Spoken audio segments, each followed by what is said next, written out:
अस्सलाम वालेकुम क्रिकेटर्स। आज की डेली अपडेट्स के साथ आपकी खिदमत में हाजिर हैं। आज जो है बहुत ही इंटरेस्टिंग मैच हुआ। आयरलैंड और इंग्लैंड के दरमियान में शानदार किस्म का मैच हुआ, उसके ऊपर भी बात करेंगे। फिर जो बारिश ने जो है ग्रुप वन के अंदर जो तबाही मचाई हुई है, न्यूजीलैंड और अफगानिस्तान का मैच भी उस वजह से नहीं हो पाया, उसके ऊपर भी बात करेंगे। और कल जो हमारे मैचेस होने जा रहे हैं उसके ऊपर भी बात करेंगे। आज हमारे साथ उजैर और निशान दोनों हैं। तो सबसे पहले निशान भाई ये बताइए, आपके जो आज आयरलैंड का और इंग्लैंड के दरमियान मैच हुआ है उस बारे में आपकी क्या राय है? कितनी शानदार किस्म की क्रिकेट खेली गई है? देखें, मैच मेरे ख्याल से अगर पूरा होता तो इंग्लैंड उसको जीत सकती थी आराम से, और अगर शायद एक आध विकेट कम गिरी होती तो वो वैसे डीएल पे वो जीत जाते। तो बैड लक रहा इंग्लैंड के साथ। और ऐसा नहीं है कि इस वर्ल्ड कप के अंदर जो भी वहाँ की ऑस्ट्रेलिया की जो भी इस वक्त वेदर कंडीशंस हैं और जो भी फोरकास्ट हैं दूसरे शहरों की फ्यूचर के हवाले से, फ्यूचर के मैचेस के हवाले से, ऐसा नहीं है कि सिर्फ यही मैच मुतासिर हुआ है। हमारा दूसरा मैच भी आज मुतासिर हुआ है उससे। अपना जो न्यूजीलैंड और अफगानिस्तान का था उसमें भी 1-1 पॉइंट शेयर हो गया। इंग्लैंड के साथ भी मुतासिर हुआ, और जो कल साउथ अफ्रीका और जिम्बाब्वे का था जिसको साउथ अफ्रीका आराम से जीत सकती थी, तो वो भी हुआ तो परसों। ये तो इस ये वर्ल्ड कप में जो है इसकी वजह वो से बारिश वेदर का जो है वेदर ना बिल्कुल हो सकता बहुत। है कि जिस लेकिन तरह मैं फिर आता हूँ। 2019 के वर्ल्ड कप में पाकिस्तान श्रीलंका के मैच में जो बारिश हुई थी और एक एक पॉइंट शेयर हो गया था, और जिसकी वजह से हम सेमीफाइनल की दौड़ से भी बाहर हो गए थे। शायद वो अगर मैच जीता होता तो हमारा एक पॉइंट ज़्यादा होता, हम जा सकते थे। बिल्कुल इसी तरह हो सकता है कि इस वर्ल्ड कप के अंदर भी कुछ टीमें ऐसी होंगी जो सिर्फ बारिश की वजह से सेमीफाइनल की रेस से बाहर हो सकती हैं। और और वो इसमें बड़ी टीम्स भी हो सकती हैं। उसमें बड़ी टीम्स भी हो क्योंकि सकती ये हैं। जो उसके उसमें उसमें देखिए, उसमें इशू ये हो सकता है कि जो बड़ी टीमों का मुकाबला छोटी टीमों से है, जिसमें 80 से 90% चांसेस बड़ी टीम के जीतने के होते हैं। ठीक है ना? जैसे आज इंग्लैंड, ऑल्दो आयरलैंड ने अच्छी फाइट पुट अप की थी, नहीं, मैं बट आयरलैंड के मैच के ऊपर देखें पर्टिकुलरली आज जो हम्म उनकी बॉलिंग हमने देखी है, उजैर भाई, जहान भाई, आज जो हमने बॉलिंग देखी है उस बॉलिंग से आप मुतासिर नहीं हुए? जो शुरू में जिस तरह की उन्होंने ठीक है, बॉलिंग की है, बट हैंड ने। नहीं, इंग्लैंड आप ने मुझे बताया वो बॉलिंग। उसमें कमबैक कर लिया था, अच्छा कमबैक किया अरे था। कम बैक तो कर लिया था, लेकिन आपको उनकी बॉलिंग ने मुतासिर किया नहीं? कि सीधा सा सवाल है। नहीं, बॉलिंग अच्छी कर रहे थे वो शुरू में। वो बेन स्टोक्स को भी बहुत अच्छा बॉल पड़ा था जिसके ऊपर वो बोल्ड हुए। बॉलिंग अच्छी करते हैं आयरलैंड। देखिए, उनकी फील्डिंग तो हमसे ही, मतलब हम पाकिस्तान से, एशियन टीम से कंपैरिजन करें तो गोरों की फील्डिंग तो वैसे ही अच्छी होती है। तो उनको लश ग्रीन ग्राउंड्स मिलते हैं प्रैक्टिस के लिए, खेलने के लिए, बचपन से उसके ऊपर खेलते हैं। तो वो तो उनका फील्डिंग और बॉलिंग वो तो है। आप देखें ना, वो बड़ी अच्छी टीम है। बड़ी टीम नहीं भी है तो क्या हुआ, लेकिन अपसेट्स करने की सलाहियत रखती है। हमारे साथ कर भी क्रिकेट चुकी के अंदर है। कुछ भी हो सकता है। क्रिकेट के अंदर हो सकता है इंग्लैंड हार भी जाता, लेकिन ऐसा दिख नहीं रहा था, दिख रहा था वो जीत जाता। और साउथ अफ्रीका के मैच पे जाए तो उनके साथ तो ऐसा बैड लक हुआ कि उन्हें 5 ओवर में जितने रन करने थे उन्होंने 3 में उससे ज्यादा रन कर लिए। लेकिन क्योंकि 5 ओवर का गेम ही नहीं हुआ था, अगर अगले वो 2 ओवर डॉट भी खेल लॉर्ड लेते में। विदाउट एनी विकेट तो यहाँ पे जो जाने के मैथमेटिक्स बाद, है, ये जो कल वाले मैच में हुआ है, ये जो मैथमेटिक्स है, ये डकवर्थ मतलब वही वाली बात है ना, ये डकवर्थ तो। लुइस लेकिन सिस्टम, इसमें देखें। मैं समझता हूँ कि डकवर्थ लुइस सिस्टम जिन्होंने बनाया है, शायद उनको भी समझ में नहीं आता होगा कि ये भी शायद उसका रिजल्ट निकल सकता था जो ये साउथ अफ्रीका वाले मैच में। तो वो उसके ऊपर पहले भी बहुत बात होती रही है, और आगे भी होती रहेगी जब तक ये रूल रहेगा और जब तक इसका कोई अल्टरनेटिव नहीं आ जाता। तो ये ऐसे फैसले आते रहेंगे इसमें ना।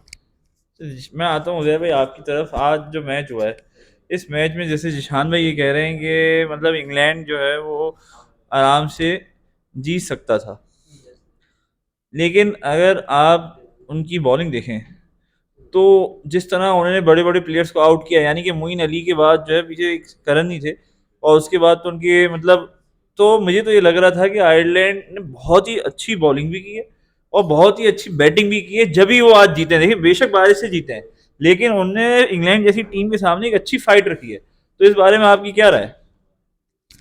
देखें, आयरलैंड ने जो बैटिंग की, बैटिंग करते हुए जो इन्होंने टारगेट दिया था वो 158 का टारगेट था, ठीक है। तो 158 अगेंस्ट इंग्लैंड बॉलिंग, ये मतलब एक आसान टारगेट नहीं था आयरलैंड के लिए भी। आयरलैंड ने बहुत मतलब अपने हिसाब से बहुत बेहतर आज परफॉर्म किया। 158, मतलब 158 हम भी शायद इंग्लैंड के खिलाफ खेल रहे होते तो हम भी मुश्किल से बना पाते। वही अगर ना, हम तो फंस गए हाँ, थे उनकी अगर बॉलिंग के आयरलैंड ने आगे बनाए तो तो मतलब ये उनकी उनको मतलब, दाद देनी हाँ पड़ेगी। बिल्कुल, बहुत अच्छा उन्होंने खेला। 158 उन्होंने टारगेट दिया, जो कि एक आसान टारगेट नहीं था। अगर आप देखें, इंग्लैंड के भी 5 आउट हो गए 105 पे, और आगे फिर उन्हें मेरे ख्याल 5.3 ओवर्स में उन्हें जो है ना कोई 105 53 रन चाहिए थे। तो ये भी आसान नहीं था। आप क्या समझते हैं, इंग्लैंड बना लेता? एक और विकेट अगर मोइन अली की यहाँ पर शॉट्स मारते हुए लूज हो जाती तो इंग्लैंड के लिए कुछ भी नहीं था पीछे, और इतना आसान नहीं था जितना आसान आप समझ के कह रहे हैं कि इंग्लैंड एक मतलब जीता हुआ गेम हार गया। एक अच्छा टोटल था। डकवर्थ लुइस मैं समझता हूँ इस मैच पे ठीक है, कुछ एज जो है वो आयरलैंड को मिला, मगर इस वक्त जो कंडीशन थी मैच की वो ऐसा नहीं था कि मतलब 80 इंग्लैंड और 20 आयरलैंड। इस वक्त जो कंडीशन बन चुकी थी वो ये थी कि 40% फिर भी आयरलैंड का चांस था जीतने का, 60% आप कह सकते हैं इंग्लैंड जीत सकता था। बाकी रही बात और किसी चीज़ की कह रहे थे आप? नहीं, मैं यही इसके बारे में अब जो है आगे बात ये करना चाहूँगा कि आज के ऊपर तो हमारी बात हुई है, और वो मैच तो एक हुआ ही नहीं हमारा। जो मैच बड़ा इंटरेस्टिंग हो सकता था न्यूजीलैंड और अफगानिस्तान का, क्योंकि अफगानिस्तान भी यकीनन अच्छा गेम पेश करती और उनको फंसाने की कोशिश करती, लेकिन वो बदकिस्मती से हुआ नहीं। अब जो कल हमारे ग्रुप के जो मैचेस होने जा रहे हैं, जो कि बहुत ही पहला मैच जो सुबह सबसे पहले होना है वो है साउथ अफ्रीका और बांग्लादेश का, और दूसरा मैच जो होना है वो इंडिया और नेदरलैंड का, और तीसरा मैच जो होना है वो पाकिस्तान और जिम्बाब्वे का। अच्छा, एक चीज़ आपको बताते चलें कि सिडनी और इंडिया का जो है ना वो बहुत पुराना ही एक मसला चले आ रहा है। पहले मंकी गेट वहाँ पे हुआ, उसके बाद जो है आज जो खबरें आई हैं वो ये आई हैं कि वहाँ पे उनको खाने के इश्यूज हुए हैं होटल के अंदर, और उनको जो है बासी खाना और ठंडा खाना पेश किया गया, जिसकी उन्होंने ऑफिशियल आईसीसी को कंप्लेन कर दी है कि भाई हमें जो है वो फूड प्रॉपर प्रोवाइड नहीं किया जा रहा। तो सिडनी और इंडिया के जो मसले हैं वो तो चल ही रहे हैं, तो उसी के ऊपर बात करेंगे कि निशान भाई आप क्या समझते हैं कल जो ये तीनों मैचेस होने जा रहे हैं, इससे हमारे ग्रुप की जो पोजीशन है वो कितनी क्लियर होगी आगे के लिहाज से? देखिए, पहला मैच हमारा बांग्लादेश और साउथ अफ्रीका का है, तो साउथ अफ्रीका को जीतना चाहिए, कोई मुश्किल नहीं पेश आनी चाहिए। अगर तो बारिश से ये तीनों मैचेस डिस्टर्ब नहीं होते हैं तो पहले मैच में साउथ अफ्रीका को जीतना चाहिए, दूसरे में इंडिया को आराम से जीतना चाहिए, और तीसरा जो पाकिस्तान जिम्बाब्वे का है, पाकिस्तान तो किसी भी आसान टीम को मुश्किल बनाने में पूरी सलाहियत रखती है। चैंपियन है उसमें। तो बिल्कुल ऐसे ही है, मुश्किल टीम को ऑन द डे आराम से ढेर कर सकती है और आसान टीम को मुश्किल बना सकती है। तो अगर बारिश से डिस्टर्ब नहीं होते तो इसके नतीजे जो हैं वो एक्सपेक्टेड जो नतीजे हैं वही आने चाहिए, और उसके बाद जाहिर सी बात है इंडिया की पोजीशन स्ट्रांग होगी, क्योंकि इंडिया के पास दो फतुहात हो जाएंगी, 2 विन्स हो जाएंगी, उनकी उनके पॉइंट्स ज़्यादा होंगे। पाकिस्तान के पास 1 विन होगी, और साउथ अफ्रीका अगर जीत जाता है तो साउथ अफ्रीका के पास भी 3 पॉइंट्स होंगे, क्योंकि जिम्बाब्वे के साथ उनका नॉट रिजल्ट हुआ है, तो वो 1 पॉइंट के साथ वो फिर दूसरे नंबर पे होंगे। तो अभी तो इनिशियल स्टेजेस हैं, जब जैसे जैसे ग्रुप्स मैचेस इसमें एक चीज़ आपको बताते चलें कि हमारा जो मैच है जिम्बाब्वे के साथ, उसमें जो अभी तक की कंडीशंस हैं वहाँ पे वेदर फोरकास्ट है उसके लिहाज से क्लाउडी वेदर है, लेकिन बारिश का कोई चांस नहीं है। इसी पर्थ में हमारा मैच है। इसी तरह जो शुरू के 2 मैचेस हैं बांग्लादेश साउथ अफ्रीका का और इंडिया और नेदरलैंड का, वो सिडनी में है, तो वहाँ भी बहुत कम चांस हैं बारिश के। तो उम्मीद ये है कि कल हम सबको क्रिकेट जो है वो भरपूर देखने को मिलेगी, और वो कल क्रिकेट से भरा हुआ दिन होगा। तो उसके ऊपर उजैर भाई ये मुझे आप बताएं कि आपको क्या लगता है कि पाकिस्तान की टीम में इंडिया के मैच के बाद आपको कोई तब्दीली बनती है, या फिर आप जो है इस सेम टीम के साथ जाएं? फिलहाल जो स्क्वाड है उसमें अगर फ़खर जमान फिट नहीं है ना, तो फ़खर जमान नहीं खेलें हमें अब पता ही नहीं अभी होता कब कौन प्लेयर फिट फिलहाल हो तो जाता है, फिर कब अनफिट हो जाता है, हो सकता है आप हाँ, कल खेल जाएं। मैं समझता हूँ कि एक जो हैदर अली हैं उनकी जगह हम वसीम जूनियर को ट्राई कर सकते हैं, क्योंकि उनकी कोई खातिर खा परफॉर्मेंस रही नहीं पिछले 12-13 T20 मैचेस हो गए, अब तक उन्होंने कोई इतना ख़ास परफॉर्म किया ही नहीं, और मतलब जिस तरह वो खेल रहे हैं बिल्कुल ना आउट ऑफ फॉर्म है, तो उनको मज़ीद कंटिन्यू कराना मैं समझता हूँ कि शायद बेहतर नहीं है। हम कुछ और ट्राई कर लें, मे बी हमें कुछ और हमें कंडीशंस आखिरी ऐसी साथ मिलाएं, बता दें कोई। कुछ ऐसी कंडीशन मिलाएं जहां हमें 4 पेसर्स की ज़रूरत हो, तो वहाँ हमारे पास वसीम जूनियर हो। बिलफर्ज अगर शाहीन जिस तरह उनकी फ़िटनेस नज़र आ रही है वो ऐसा लगता नहीं है कि वो 100% फिट हैं, लेकिन फिर भी अगर टीम खिलाती है ठीक, मैनेजमेंट खिलाती है ठीक है, अगर वो फिट नहीं है तो भी मैं समझता हूँ कि शाहीन की जगह वसीम जूनियर को खिलाएं, वो कम्प्लीटली फिट हैं इस वक्त, और जो ट्राई नेशन सीरीज़ हुई थी उसमें भी अच्छी खासी उन्होंने बॉलिंग की इसके थी, ऊपर और आपकी नहीं, इसके ऊपर डेथ ओवर्स में जो सब मतलब जो बॉलिंग हम लोगों ने की है उसमें एक हारिस रऊफ थे, दूसरे ये वसीम जूनियर थे जिन्होंने बहुत अच्छी बॉलिंग की थी, और हमें मतलब काफ़ी चीज़ें कवर करके दी थी हमारी बॉलिंग के एंड से, जो कि हमने इंडिया के मैच में मिस की हैं। तो इसके ऊपर तो आप मैं बस ये इतना आपसे पूछना चाह रहा हूँ कि जैसे आप ये समझते हैं कि हमें जिसके वो हमने बचा के रखा, जिसके लिए हमने उनको लंदन में भेजा, जिसके खर्चे वो खुद उठा रहे थे, तो फिर बाद में बड़ा मसला हुआ, अब वो हमारे पास हैं, लेकिन हम ये बात कर रहे हैं कि हम उनको खिलाएं या नहीं खिलाएं, उनकी जगह वसीम को खिलाएं, तो ये बात करना मुनासिब है या शाहीन नहीं? आफरीदी के बारे में जो न्यूज़ मैंने पढ़ी है इंटरनेट पे, वो यही है कि शायद वो कल रेस्ट पकड़ेंगे। अच्छा, ठीक है ना, उनकी जगह जाहिर सी बात है हसनैन खेलेंगे, लेकिन ऐसा ना करें कि वो शाहीन की जगह वसीम जूनियर को खिला लें और आपकी बैटिंग जो है ना वो 10वें नंबर तक आप बैटिंग खिला रहे हैं लेकिन बॉलिंग में आप वीक हो जाएं। आप खिलाएं शाहीन को, अगर आप रेस्ट भी करवा रहे हैं, पाकिस्तान मैनेजमेंट रेस्ट करवा रही है, तो शाहीन की रिप्लेसमेंट में हसनैन को खिलाएं, हसनैन, नसीम, हारिस, और चौथे फास्ट बॉलर कौन थे हमारे?